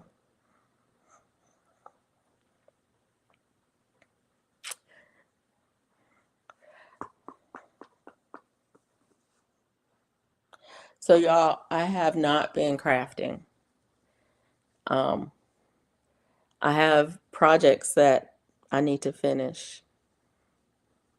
I have projects that I need to start. And I just have not been crafting. I've been really focusing on gardening, um, in the last little bit because it's that time of year. And I feel bad because I have projects that, you know, I need to really be, um, working on. And I didn't do mermaid this year. Y'all know. I think I did mermaid last year. Was it last year? It was either last year, or year before last. I think I did. I think I did. Maybe one a week, so maybe four or five. Um, it's in May. It's in May. There's a what the heck was that? There's an art challenge called Mermaid, where you draw mermaids during the month of May, and then you post them on social media. And I didn't do it this year. I was gonna do it. I said I was gonna do it, and said I'll do a few. I'll do 4 or 5 or something. But I haven't picked up a pencil. I haven't picked up a pencil to draw. It's like, what is wrong with you, woman? I don't know. I just May is gardening month. It's not drawing month for me anymore. But I will get back to it because I do miss it. Um, Definitely miss it. I'd love to paint, a mermaid. I've never painted one. I have the problem that I have is, with certain things like, landscapes are and flowers and things like that are easy enough to do on a small canvas. But when you want to do something like a full figure for a body, um, you need a bigger canvas to for me to paint it in order to get the details, or it looks flat. Um, and so it's like, I don't know. I have huge canvases that I can work on, but it's like I don't know if I want to do something that big. I just want to get a little canvas and paint something. Well, a little canvas to paint something means a tiny brushes and to get the details. I want Yeah, it's if I'm working with pens, I can handle that. Those details. If I'm working with pens or markers, I can handle that. Or if I'm working in pencil or ink, I can handle that. But if I'm working with paint, then the canvas needs to be bigger. And then the bigger canvas says, but I don't know if I want to make something that big. I don't know if I want to commit to something that big because, I can commit to, 2, 3 hours, 4 hours max to a project, but can I commit to 12, 15 hours? Well, I don't know. So yeah, that's the art dilemma. It's like I want to do something bigger, but maybe not, maybe not. So yeah, the whole dilemma. But yeah, yeah. But I do miss it. I miss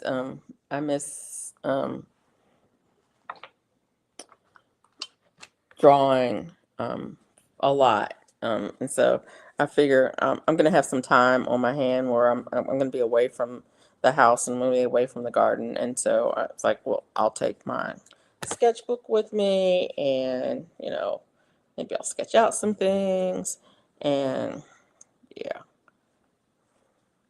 maybe we'll get some stuff done. Maybe. That's what I'm thinking about. And then you guys can get some more um, content that's not necessarily gardening. Although there's plenty of gardening content that I can do these days. Plenty of gardening content. I need to get back to it.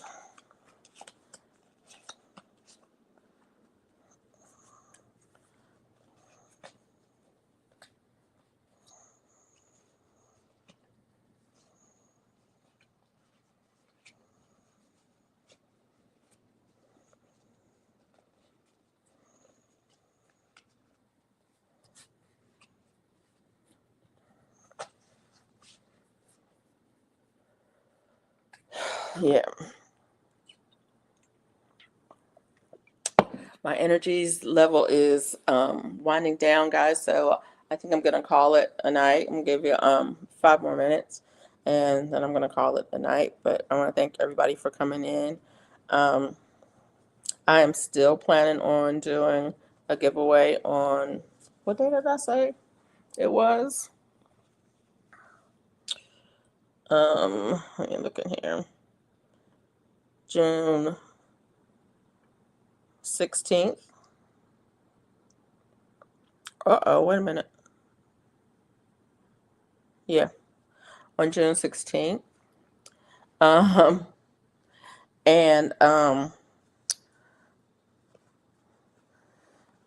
the phrase is June 16th.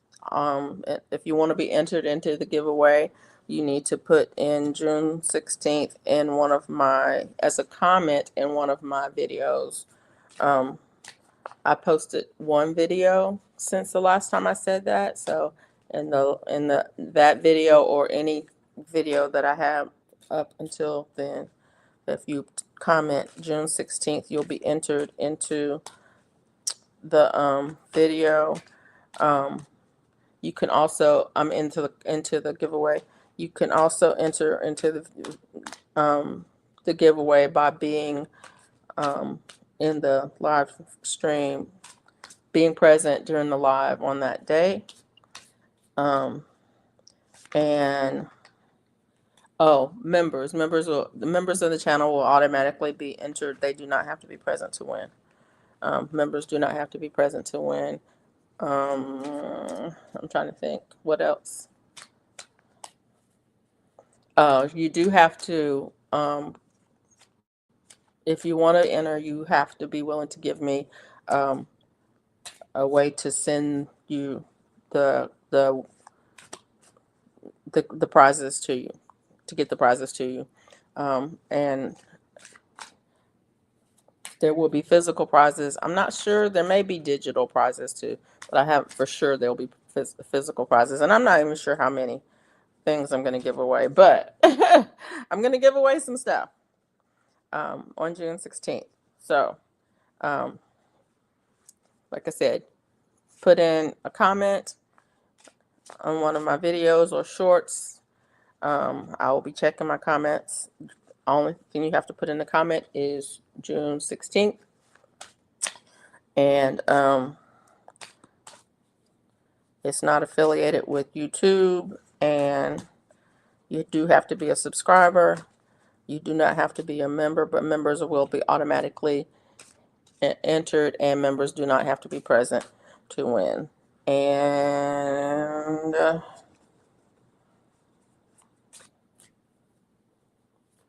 Oh, you don't have to be present to win, but you do have to, if you win, um, I'll probably will post a short with the winners. You have to respond within, you'll have a respond within 24 hours of the post of the short that has the winners in it, because, um, yeah, that part.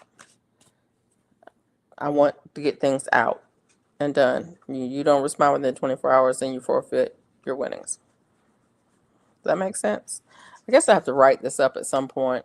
There's probably some rule that says I have to write it down, type it in. So I'll probably type it in, um, on the live stream, uh, that, of the day, that on the 16th or something like that. Anyways, if that doesn't make any sense to y'all, just tell me and I'll do a better job of explaining it. All right.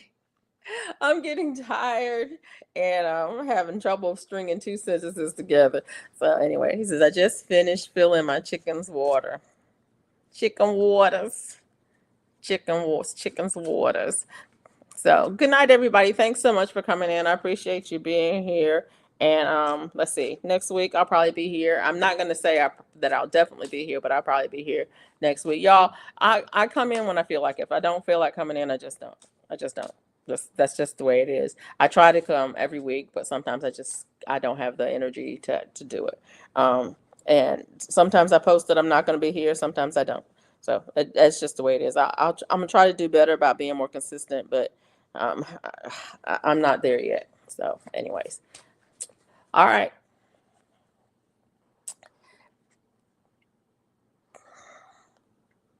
Good night, everybody.